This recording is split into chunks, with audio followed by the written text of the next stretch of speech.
You may have heard that there are 2 new species of bass. You may have also heard that the largemouth bass is no longer a largemouth bass. This is not true. In this video, I'm going to clear up the confusion with the whole largemouth bass name thing, as well as introduce you to the 2 quote-unquote new members of the genus. As a quick disclaimer, I don't claim ownership over any of the pictures I didn't take. I also don't claim ownership over the data that I based my maps on. Some quick backstory on the red-eye basses. These are small, usually colorful species, all with pretty tiny ranges throughout Alabama, Georgia, and South Carolina. They're not really found anywhere else except for the Chattahoochee bass, which for some reason is also found in Puerto Rico. Whoever put them there has very good taste in sport fish. These are generally river-dwelling species. They don't get too big. The biggest of this group are only around 20 inches and 5 pounds in weight. You might think this is a big fish, which it is, but this is in stark contrast to the 32.5-inch, 22-pound Florida bass world record. The red-eye bass, Micropterus cousae, as the name suggests, is only native to the Coosa River. This is important for later. First, we'll start off with the biggest star of today's episode, the Bartram's bass. As of, I think, last week, this was formally described as Micropterus puckpuggy. You may be thinking, that's a funny name, but this actually has some cool backstory to it. William Bartram, an 18th century naturalist, spent a lot of time in the area as he studied the life of what would become the southeastern United States. All the red-eye bass were originally lumped under the same name, with the distinction of the Bartram's bass in particular only being recognized around 20 years ago, at which point they were informally given the name Bartram's bass in honor of William Bartram. The name puckpuggy, which means flower hunter, was given to William Bartram by Chief Ahia during his time living with the Seminoles. Get it? Naturalist, flower hunter. Anyway, these guys are known for that cool snakeskin pattern they have, plus the white outlines on the fins. Pretty distinctive already, but you can definitively tell them apart from smallmouth by the black dot at the base of the tail, along with the rows of black dots along the belly. Geography is your best point of reference since these are only really found in one area, but there are also smallmouth that were introduced to the area, so just in case. We'll get to that later though. On that note though, remember how I said the actual red-eye bass is only found in the Coosa River? So let's look at the ranges of all the red-eye bass as a collective again. Let's look at where the Georgia state record for red-eye bass was caught, and then the same for South Carolina. And then we look at the range of the Coosa red-eye bass, and then we look at the range of the Bartram's bass. Do you see the issue? Yeah, so both the Georgia and South Carolina state records were actually Bartram's bass. They were set in 2004 and 2001 respectively. The Georgia one was 18 inches and 3 pounds, and the South Carolina one was 20 inches and 5 pounds. Currently, there is no formal state record for the Coosa bass. Good to know that the Bartram's bass already has its foot in the door, though. Moving on, we have the Altamaha bass. Not too much to say about these guys. They are now formally known as Micropterus caliurus. The name doesn't have too much history to it. It just translates to pretty tail because of the orange and the dots. Other than that, they just have the same diagnostics as the Bartram's bass. I will say that the Bartram's bass and Altamaha bass have some issues regarding the integrity of their species. Not really threat by people themselves, but they are facing issues with hybridization from introduced Alabama and smallmouth bass.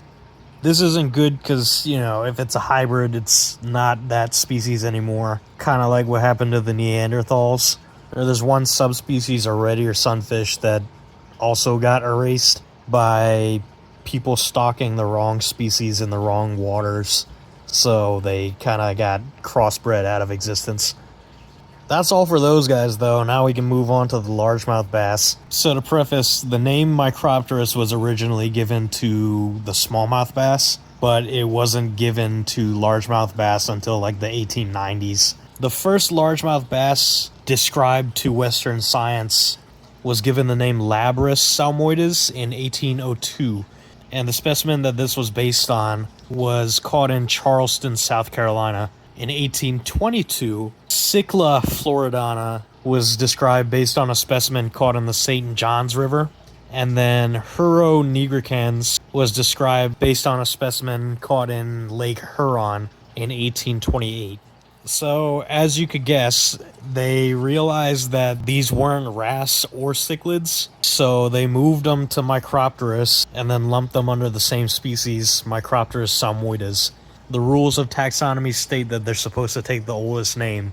Keep this in mind for later. In 1949, an attempt was made to resurrect the name Floridanus as a subspecies of salmoides, which was, accepted, but that started the debate as to whether or not it's an actual species. Somewhere along the line, it did get elevated to a species, and they said the range kind of spilled over into Georgia a bit, which already absorbs the location of the world record. So it's already known that the world record largemouth was a Florida bass.